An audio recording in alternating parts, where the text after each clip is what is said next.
Before we continue with this story of dignity and consequence, I'd like to invite you to subscribe to our channel if you appreciate thoughtful storytelling that honors life experience.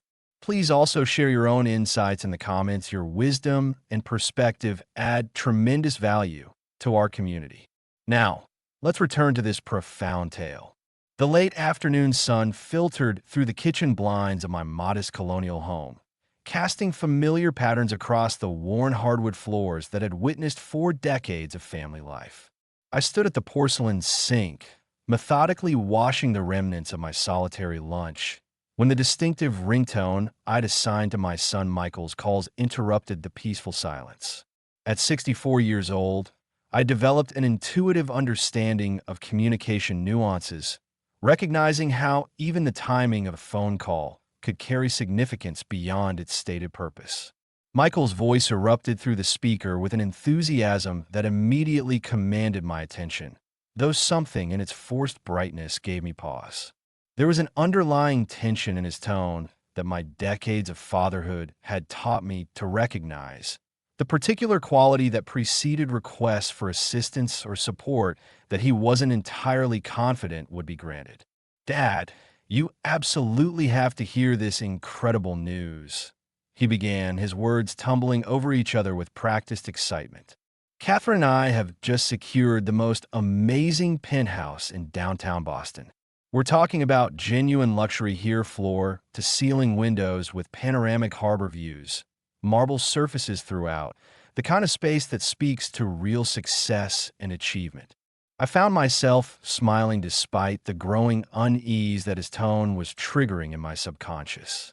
After 38 years of supporting Michael through educational expenses, career transitions, business ventures, and his elaborate wedding to Catherine, I'd grown accustomed to celebrating his victories as extensions of my own parental success. The image of my son establishing himself in sophisticated downtown accommodations filled me with the familiar warmth of paternal pride, even as I glanced around my own humble kitchen with its faded floral wallpaper and appliances that spoke of decades of careful financial stewardship rather than extravagant spending. "That sounds absolutely wonderful, Michael," I replied, allowing genuine pleasure to color my voice. "You and Catherine have certainly worked diligently toward this kind of opportunity. I'm truly proud of what you've managed to accomplish together." The words came easily because they reflected my honest feelings, despite the persistent whisper of concern that I couldn't quite articulate. There was a moment of silence on the other end of the line, filled with the kind of weight that suggests careful consideration of how to phrase something significant. When Michael spoke again, his voice had shifted subtly, taking on the calculated reasonableness that I'd noticed increasingly in our conversations over the past several years. "Actually, Dad, that's part of why I'm calling. Catherine and I were discussing how we'd like to celebrate this milestone with you. You know how you've always made our important moments feel special with your generous spirit and creative thinking. We were hoping you might want to contribute something particularly meaningful to help us commemorate this achievement." The words settled over our conversation like morning fog, obscuring the clear landscape of normal family interaction with implications I wasn't yet prepared to examine fully. I felt my grip tighten on the phone receiver as I processed the subtle expectation embedded in his request, the assumption of my participation in whatever celebration they had envisioned. "Something meaningful?" I repeated carefully, my parental instincts alerting me to undercurrents I needed to understand before responding. "What exactly were you and Catherine considering?" His laugh came quickly, sharp-edged, and lacking the genuine warmth I remembered from his childhood expressions of joy. "Oh, you know how these things work, Dad. You've always figured out exactly the right way to show your support when it really counted. I have complete confidence that you'll come up with something appropriate for an occasion this significant." The presumption in his voice sent a chill through me that had nothing to do with the January weather outside my kitchen window. There was an expectation implicit in his words that suggested our relationship had transformed, without my conscious awareness, into something transactional rather than simply familial. "Michael, I said slowly. I'm not entirely certain what you're expecting from me. Perhaps it would be better if you could be more specific about what kind of contribution you have in mind. Dad, come on. He replied with the tone of gentle exasperation that adults sometimes use with elderly relatives who aren't grasping obvious points. We're family. You've always understood what family means when important decisions need to be made. Anyway, I really do need to get going now. Catherine's waiting for me to finalize some details about the apartment. We'll be in touch very soon. The line went dead, leaving me standing in my kitchen with the phone still pressed against my ear, staring at the familiar surroundings that suddenly felt smaller and more confining than they had moments before. Michael's words continued to echo in my consciousness, particularly that phrase about understanding what family means when important decisions need to be made.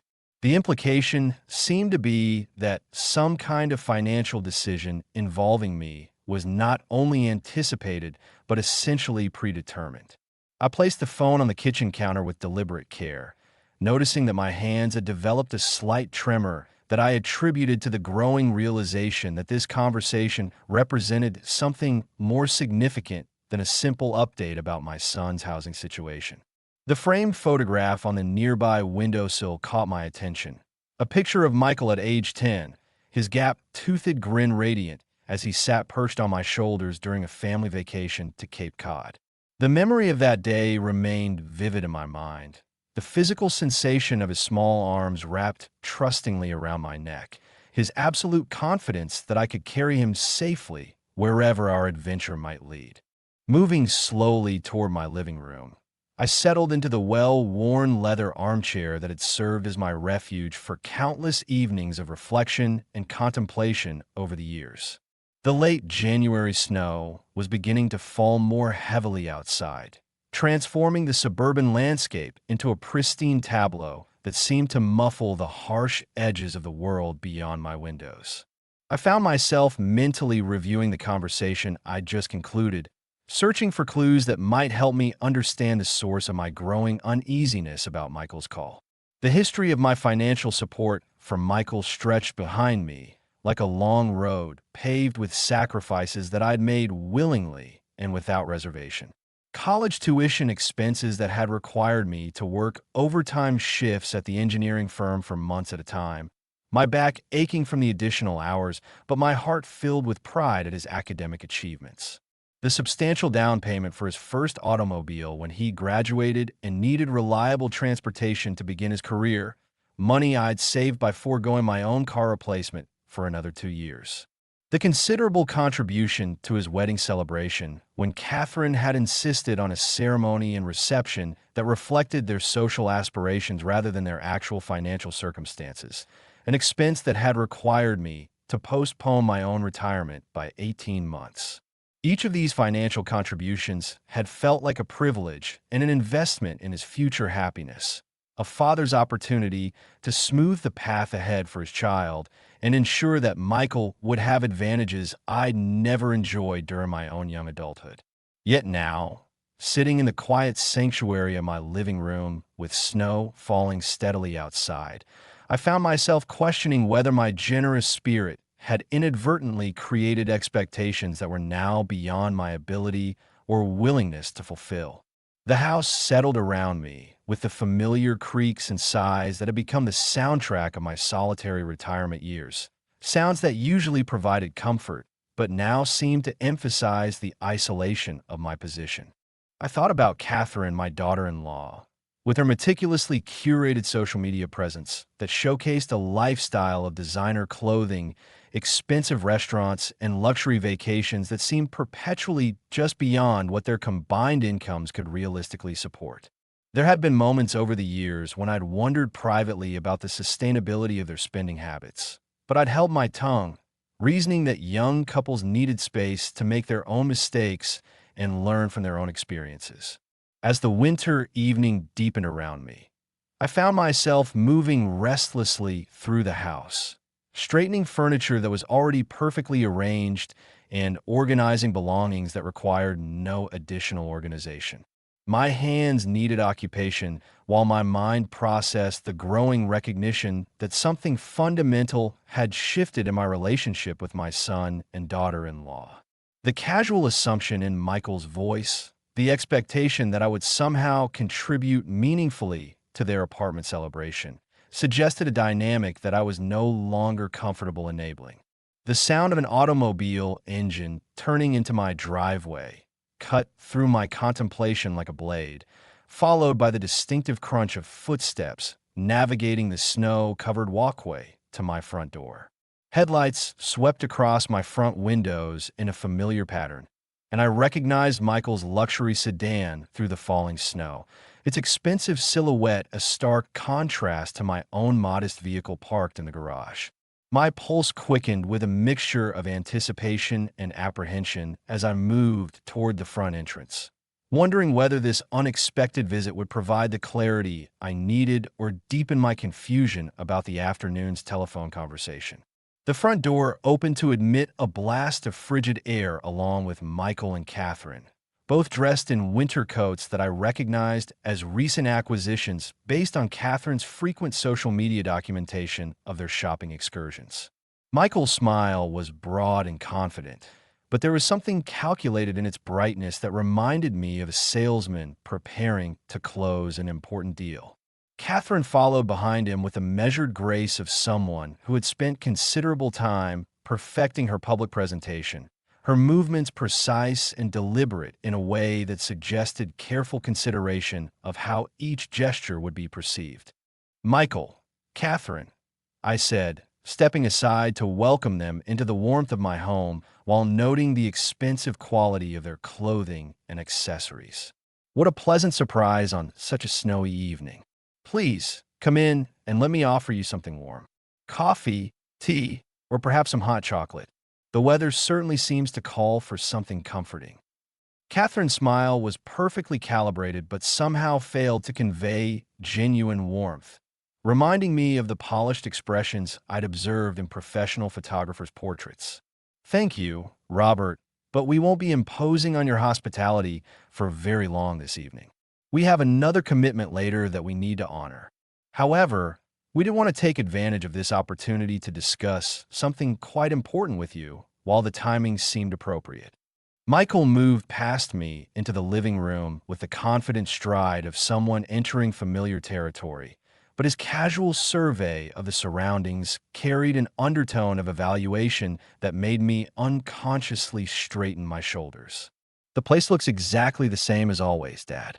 Same furniture arrangement, same decorations, same everything." His observation felt less like nostalgia and more like an assessment, though I couldn't determine whether that interpretation reflected his actual intention or my own heightened sensitivity to the undercurrents I was beginning to detect in our interaction. We arranged ourselves in the living room with a coffee table, serving as a physical barrier between us. A piece of furniture that had hosted countless family conversations over the years, but now seemed to emphasize the emotional distance I was beginning to sense. The plate of homemade cookies I'd arranged earlier in anticipation of possible visitors sat untouched between us, a gesture of hospitality that felt increasingly hollow as the conversation progressed toward what I suspected would be uncomfortable territory. "Please, tell me more about this penthouse opportunity," I said, genuinely curious despite my growing unease about the direction our conversation seemed to be heading. "It sounds like a significant step forward in your housing situation, and I'd love to hear the details about what makes it so special." Michael leaned back against the sofa cushions with an expansive gesture, his arms spread wide in a display of satisfaction that seemed designed to convey success and accomplishment. "Dad, it truly exceeds everything Catherine and I have dreamed about for our future together. We're talking about genuine luxury here, marble countertops imported from Italy, panoramic views of Boston Harbor that change with every season, space designed for entertaining and for the family we're planning to start in the near future." Catherine has already begun preliminary planning for the housewarming celebration we want to host. Catherine nodded with carefully controlled enthusiasm, her expression managing to convey excitement While maintaining the composure she seemed to consider essential to her public image. The apartment represents exactly the kind of environment where we can build the life we've always envisioned, Robert. It's the sort of place where children can grow up with proper advantages and cultural opportunities, surrounded by the kind of community that values education and achievement. I found myself studying their faces with new attention, searching for signs of the financial stress that such an ambitious purchase would naturally create for a couple in their income bracket. Their expressions remained confident, but I noticed subtle indicators of tension around Catherine's eyes and a tightness in Michael's jaw that suggested they might be managing more pressure than they were willing to acknowledge. The financial commitment must be quite substantial, I observed carefully. Are you both comfortable with the mortgage obligations and ongoing expenses that come with that level of luxury accommodation? The questions seemed to hang in the air longer than normal conversation would warrant, creating a moment of silence that felt weighted with significance. Michael's confident smile flickered almost imperceptibly before returning to full strength, while Catherine reached into her designer leather purse with movements that seemed rehearsed rather than spontaneous. She withdrew an elegant folder bearing the embossed logo of a prestigious banking institution, placing it on the coffee table between us with the ceremonial gravity of someone presenting a document of considerable importance. Actually, Dad, that's precisely what we wanted to discuss with you this evening, Catherine said, her voice taking on the tone of practiced reasonableness that I'd heard her use when explaining complex social situations to their friends. The mortgage does represent a considerable monthly financial obligation, certainly more substantial than we initially anticipated when we first began exploring this particular opportunity. Michael shifted forward in his seat, adopting the earnest posture I remembered from his childhood when he was preparing to request something he wasn't entirely certain he deserved. We've been having extensive conversations about our family financial situation, Dad, and we keep coming back to the same conclusion. You've always been our foundation, our source of stability and support when circumstances became challenging. College expenses, wedding costs, those business loans you co-signed when I was getting my consulting practice established, you've never hesitated to step up and provide assistance when we truly needed your help.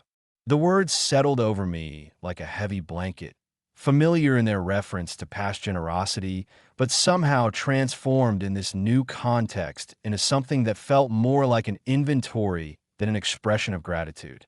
I could sense the conversation shifting toward territory I wasn't prepared to navigate, a destination that had been predetermined without my consultation or consent. Support and assistance are certainly important aspects of family relationships, I said slowly, choosing my words with care. But I'm not entirely clear about what specific kind of help you're requesting in this particular situation. Could you be more direct about what you're proposing? Catherine's smile became slightly more strained, though she maintained her composure with practiced skill. We thought you'd want to be an integral part of this next chapter in our lives, Robert.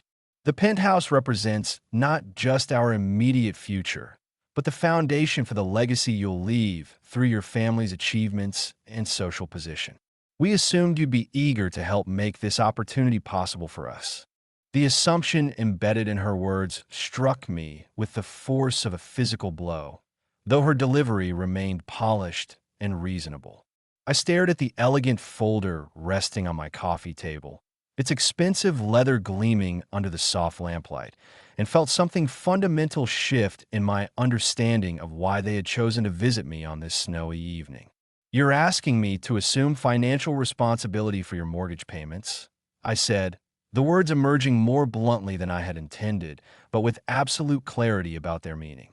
We prefer to think of it as a family investment rather than a request, Dad, Michael replied, his voice carrying a note of gentle correction that somehow made his words more unsettling than if he had simply agreed with my characterization.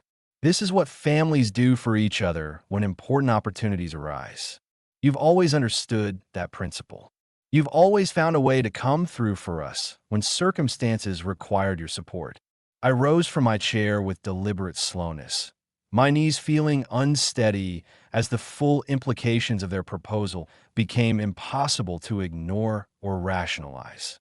The room seemed to contract around me, the familiar walls closing in as I struggled to process how a celebration of their success had transformed into a demand for my financial sacrifice. I have provided both of you with considerable support over the years, I said, my voice carrying a firmness that surprised me with its strength. More than considerable, if I'm being completely honest.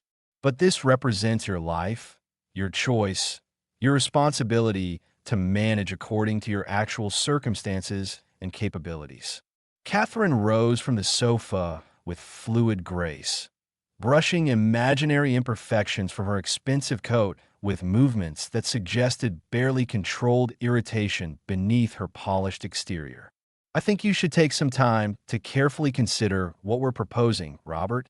This isn't a decision that should be made hastily, and we'd certainly hate for this situation to become more complicated than it needs to be. The veiled threat in her carefully modulated words was unmistakable, delivered with such sophisticated diplomacy that it took several moments for its implications to register fully in my consciousness. Michael followed her lead, standing and adjusting his coat with movements that telegraphed disappointment and frustration despite his attempt to maintain a civilized demeanor. "You're making a serious mistake, Dad," he said, his voice carrying an undertone of warning that I'd never heard from him before, a sound that seemed to come from a stranger wearing my son's face. "Don't say we didn't provide you with the opportunity to do the right thing for your family when it truly mattered." They moved toward my front door with purposeful strides, leaving the leather folder behind on my coffee table like a calling card or a promise of future consequences. The sound of the door closing behind them seemed to reverberate through the house with unusual finality, followed by the diminishing crunch of their expensive shoes in the snow and the gradually fading purr of their luxury automobile engine. I remained standing in my living room for several minutes after their departure, my heart pounding with a complex mixture of shock, hurt, and steadily growing anger.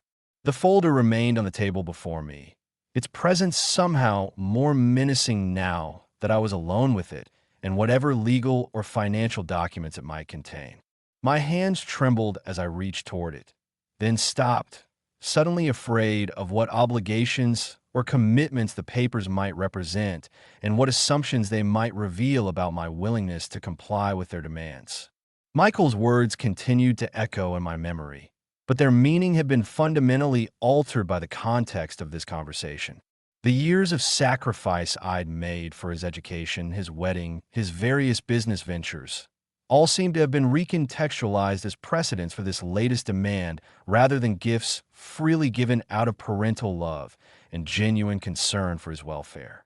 The house felt different now, quieter and somehow smaller, as if the walls had physically moved closer during the brief duration of their visit. I sank back into my chair, staring at the folder and trying to process how a conversation that had begun with news about their housing success had transformed into what felt unmistakably like a sophisticated form of extortion. The snow continued to fall outside my windows, covering the tire tracks left by their departure and creating a pristine surface that seemed to mock the complexity of the emotions churning within me. For the first time in many years, I found myself questioning fundamental assumptions about my relationship with my son and the woman he had chosen to marry. The love I felt for Michael remained unchanged and unconditional, but my understanding of how that love had been perceived, utilized, and perhaps exploited was undergoing a profound and deeply unsettling transformation.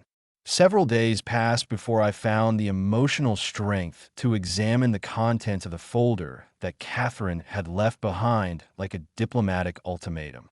The leather portfolio was expensive, the kind of professional accessory that suggested serious financial dealings and formal business presentations.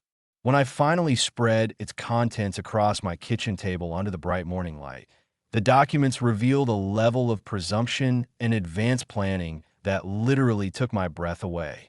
The mortgage application papers bore both Michael and Catherine's signatures in blue ink, along with a clearly designated space for a co-signer where my full legal name had been typed in advance with perfect formatting and spacing. The monthly payment schedule was staggering, representing more than 60% of my combined retirement income from Social Security and my modest pension from 4 decades of engineering work. Additional documents outlined a complex financial arrangement that would essentially make me legally responsible for their luxury housing costs for the next 30 years of my life. What disturbed me most profoundly was the unmistakable evidence of extensive advance planning that these professionally prepared documents represented. This had not been an impulsive request born of unexpected circumstances or a sudden opportunity that required immediate family support. The sophisticated legal language, the professional presentation, the assumption of my agreement embedded in every paragraph, all suggested months of careful preparation based on their apparent certainty that I would ultimately comply with their demands regardless of my initial reaction. I spent the morning walking slowly through my neighborhood, observing the modest homes where families had raised children, paid mortgages within their means, and built satisfying lives based on their actual incomes rather than their aspirations. The contrast with Michael and Catherine's penthouse ambitions was stark and illuminating, forcing me to question whether my years of generous financial support had inadvertently contributed to their unrealistic expectations about lifestyle, spending, and personal responsibility. The clarity I needed emerged during that contemplative walk, somewhere between the Hendersons' carefully maintained vegetable garden and the Williamses' front porch where 3 generations had gathered for Sunday dinners for as long as I'd lived in this community. I would not co-sign their mortgage or assume responsibility for their housing dreams. More importantly, I would begin the difficult but necessary process of establishing healthier boundaries in our relationship, boundaries that should have been implemented years earlier. When I returned home, I immediately called Ellen Martinez, my neighbor and longtime friend who had provided invaluable emotional support during the difficult period following my wife's death 5 years earlier. Ellen possessed practical wisdom about family dynamics that I'd always respected, along with professional experience as a former social worker who understood the psychology of enabling relationships and financial manipulation within families. "Robert," she said after I'd explained the entire situation in careful detail, "what you're describing represents a pattern that's been developing and strengthening for years. Michael and Catherine have gradually learned that persistence, emotional pressure, and social manipulation eventually produce the financial results they want from you. This mortgage demand isn't aberrant behavior or an isolated incident. It's the logical next step in a progression that started much earlier than you probably realize." Her words carried the sting of truth because they forced me to recognize patterns I'd been unconsciously ignoring for far too long. I could trace the evolution she described through multiple incidents over the years, each one seeming reasonable and justified in isolation, but forming a deeply troubling sequence when viewed as part of a larger strategy of financial dependence and emotional manipulation.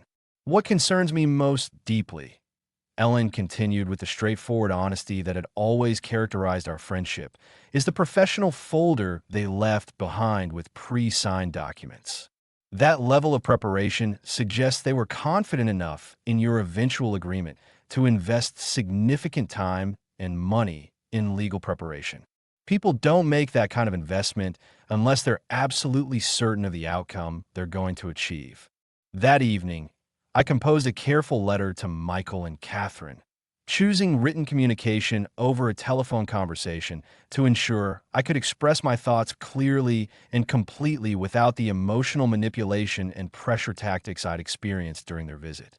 The letter was respectful but unambiguous, explaining my decision not to co-sign their mortgage and outlining my concerns about the pattern of financial dependency that had gradually developed in our relationship over the years. I expressed my continued love and affection for them both, while making absolutely clear that my role as Michael's father did not include unlimited financial responsibility for their lifestyle choices or social ambitions. I suggested they explore mortgage options that aligned with their actual combined income or consider postponing the purchase until their financial situation had improved enough to support such an expensive commitment independently. The response to my letter arrived within 24 hours, delivered not through a phone call or written reply, but through a carefully crafted social media campaign that Catherine launched across multiple platforms. Her initial Facebook post was strategically designed to present their situation in the most sympathetic light possible, while painting me as an unreasonable and selfish father who had withdrawn promised support at the most crucial moment in their young lives. Sometimes people forget what family really means when money becomes involved, she wrote, accompanied by a professionally photographed image of their disappointed faces posed in front of what I assumed was the penthouse building they could no longer afford. It's heartbreaking when those who claim to love you choose financial considerations over your happiness and future together. The post generated immediate sympathy and support from their extensive social circle, along with pointed criticism directed at me from people who knew nothing about the actual circumstances of our disagreement or the history of financial support I'd already provided. Reading the comments from mutual acquaintances who questioned my character and parenting decisions was painful, but it also revealed something important about Michael and Catherine's approach to conflict resolution and family relationships. Rather than engaging in private conversation about our differences or attempting to understand my perspective, they had chosen to wage a public campaign specifically designed to pressure me through social embarrassment and community judgment. The sophistication of their social media strategy suggested this wasn't an impulsive emotional response to disappointment, but a calculated attempt to manipulate me through public opinion and social pressure. The campaign escalated systematically over the following weeks, with additional posts appearing that described their devastating disappointment in my decision, along with carefully worded suggestions that I had broken previous commitments to support their major life decisions. Friends and neighbors began asking increasingly awkward questions about my relationship with Michael, clearly influenced by the narrative Catherine was constructing and promoting online.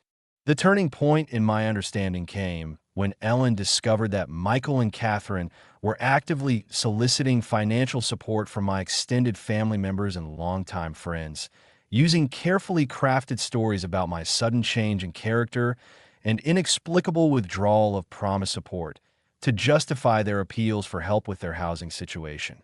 Robert, they're not just trying to pressure you into changing your mind, Ellen observed during one of our evening conversations over tea in her kitchen. They're systematically damaging your reputation in the community to create social and emotional consequences for your refusal to comply with their financial demands. This isn't disappointment or hurt feelings expressing themselves inappropriately. This is strategic retaliation designed to punish you for establishing boundaries. Her words forced me to confront the possibility that my son and daughter-in-law possessed a capacity for manipulation and calculated cruelty that I'd never fully recognized or acknowledged.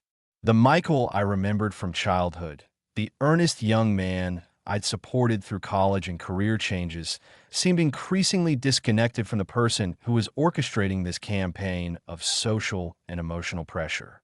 Driven by a growing suspicion that their need for my financial support might be greater and more desperate than they'd initially indicated, I began researching their actual financial situation through public records and careful observation of their spending patterns.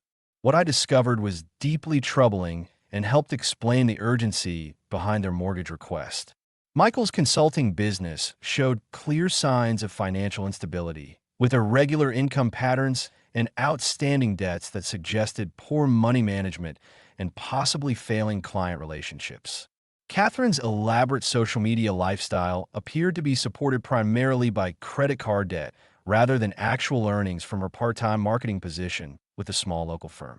The penthouse purchase began to look less like an opportunity they could almost afford with minor assistance, and more like a desperate attempt to maintain social appearances while their actual financial foundation crumbled beneath them. My refusal to co-sign their mortgage wasn't preventing them from achieving reasonable dreams. it was forcing them to confront the reality of their circumstances and the consequences of their spending decisions. This understanding fundamentally shifted my perspective on the entire situation and my emotional response to their behavior.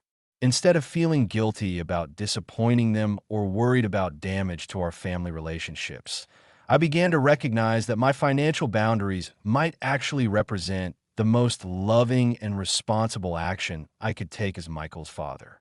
Enabling their unrealistic spending patterns would only delay an inevitable financial reckoning while simultaneously depleting my own retirement security and leaving me unable to help them when they face genuine emergencies. The social media campaign continued for several more weeks, but I made the conscious decision not to respond publicly to their accusations or attempt to defend myself against their characterizations of my motives and character. Instead, I focused my energy on strengthening relationships with family members and friends who knew me well enough to question the narrative Catherine was promoting and who understood the history of generosity that had characterized my relationship with Michael throughout his adult life.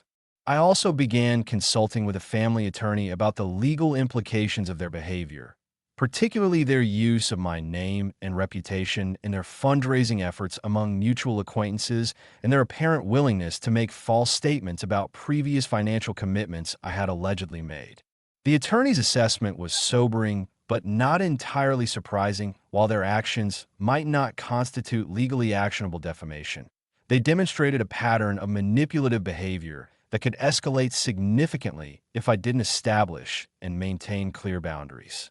3 months after their initial visit to my home, Michael called to arrange what he described as a final conversation about our family situation and the possibility of resolving our differences. His tone was markedly different this time, less confident and more strained, lacking the casual assumption of compliance that had characterized our previous interactions. I agreed to meet with them, but only in a public location where the conversation would remain civil and focused on substantive issues rather than emotional manipulation or social pressure. We arranged to meet at a coffee shop in downtown Boston, a neutral space that seemed appropriate for what I expected to be a difficult but necessary conversation about the future of our relationship. Michael and Catherine arrived together, but their usually polished presentation showed unmistakable signs of wear and stress. Michael's clothes were still expensive, but less carefully maintained than usual, while Catherine's social media perfect appearance seemed forced and brittle, like a mask that was becoming increasingly difficult to maintain. "Dad," Michael began, his voice carrying none of the casual assumption or confident expectation that had characterized our previous conversations. "We really need to find a way to resolve this situation between us. The stress and conflict are affecting everyone in the family, and Catherine and I are starting to face some serious financial pressures that we didn't fully anticipate when we first approached you about the apartment." Catherine nodded with visible effort, her usual confident demeanor replaced by something that looked unmistakably like desperation beneath her carefully applied makeup. "We may have approached this entire situation incorrectly from the beginning, Robert. We were so excited about the opportunity and so focused on the potential benefits that we didn't communicate our circumstances as clearly as we should have. We're hoping you'll reconsider helping us, at least partially, even if it's not the full amount we originally discussed." I studied their faces across the small cafe table, seeing my son and his wife with what felt like genuine clarity for perhaps the first time in years. The desperation in their eyes wasn't primarily about disappointment over losing a dream home or missing a unique opportunity. It was about the imminent collapse of a complex financial house of cards that had been built on the assumption of my continued and escalating support. "I've had several months to think carefully about our relationship and the patterns that have developed between us over the years," I said, choosing my words with deliberate precision. "I love you both deeply and unconditionally, but I've come to understand that my financial support has gradually become an obstacle to your development of genuine independence and sustainable financial responsibility." Michael's face flushed with a mixture of anger and shame that reminded me of his childhood responses to correction or disappointment. Financial responsibility? Dad, you know how expensive everything has become in today's economy. Young couples simply can't establish themselves without significant family support. Everyone we know receives substantial help from their parents for major purchases and life transitions. Everyone you know may receive help from their parents. I corrected gently, but firmly. But not everyone develops expectations that their parents will assume permanent responsibility for lifestyle choices that exceed their actual earning capacity. There's a fundamental difference between occasional assistance during genuine emergencies and ongoing financial dependency that prevents young adults from learning to live within their means. Catherine leaned forward across the table, her voice taking on a pleading quality I'd never heard from her before, revealing vulnerability beneath her usually polished exterior. Robert, we're not asking for permanent support or unlimited assistance. We just need help getting established in this particular place, and then we'll gradually take over all the payments ourselves. We have specific plans for increasing our income that will make the mortgage manageable within a reasonable time frame. You've had plans for increasing your income for several years now, I observed with careful gentleness. But your actual financial situation has become progressively less stable over time rather than more secure. I can't continue to enable choices that are leading you toward greater financial difficulty rather than building genuine security and independence.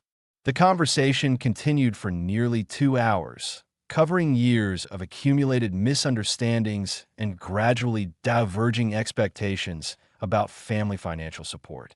I maintained my boundaries while continuing to express genuine love and concern for their welfare, offering to support them in exploring more realistic housing options that aligned with their actual income and financial capabilities.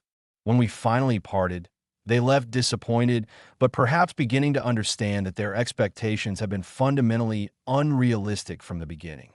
More importantly, I had clearly communicated that our relationship would need to evolve toward healthier patterns of mutual respect rather than financial dependence if it was going to continue and thrive.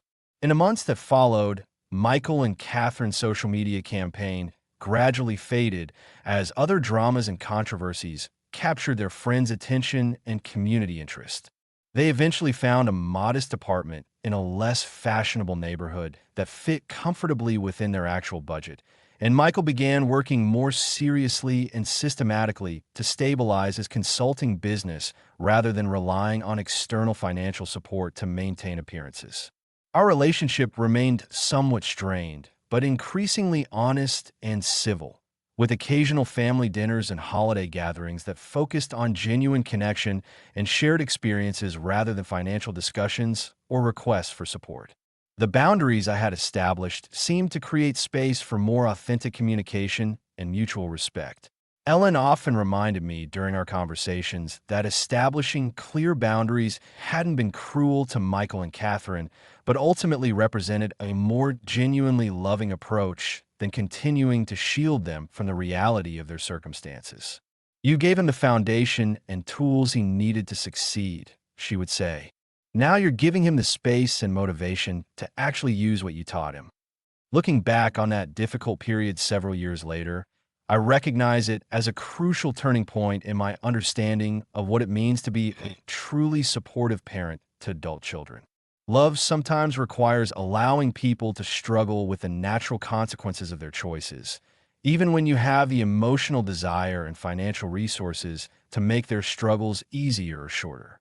The penthouse they had originally wanted was eventually purchased by another family whose financial situation could genuinely support such an expensive investment without requiring external assistance or creating unsustainable debt burdens. Michael and Catherine gradually built a life that reflected their actual circumstances rather than their social aspirations. And perhaps for the first time in their marriage, they experienced the satisfaction and self-respect that comes from living within their means and building security through their own efforts. My relationship with them continued to evolve and improve over time, gradually shifting from my role as primary financial provider to emotional supporter, advisor, and source of accumulated life wisdom. The boundaries I had established protected not only my financial security, but also created space for more authentic connection based on mutual respect and genuine affection rather than economic dependency and subtle manipulation. The wisdom I gained from that challenging experience extended far beyond my immediate family relationships, helping me recognize similar patterns in other areas of my life where good intentions had gradually transformed into enabling behaviors that didn't serve anyone's long-term interests or personal development.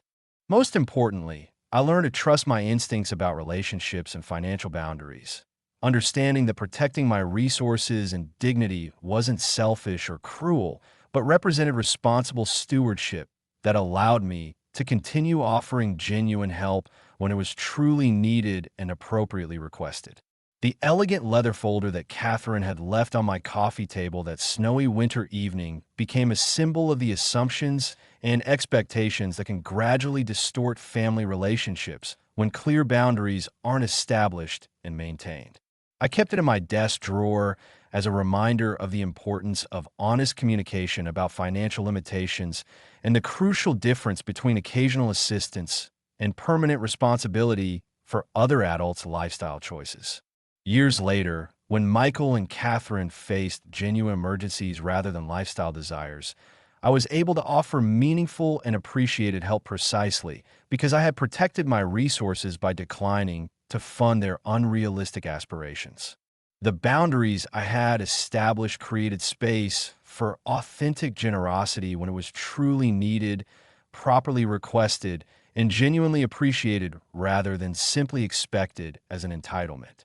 The experience taught me that wisdom often involves distinguishing between what people want and what they actually need, and that sometimes the most loving response to a request is a firm but gentle refusal that encourages personal growth and responsibility rather than continued dependence.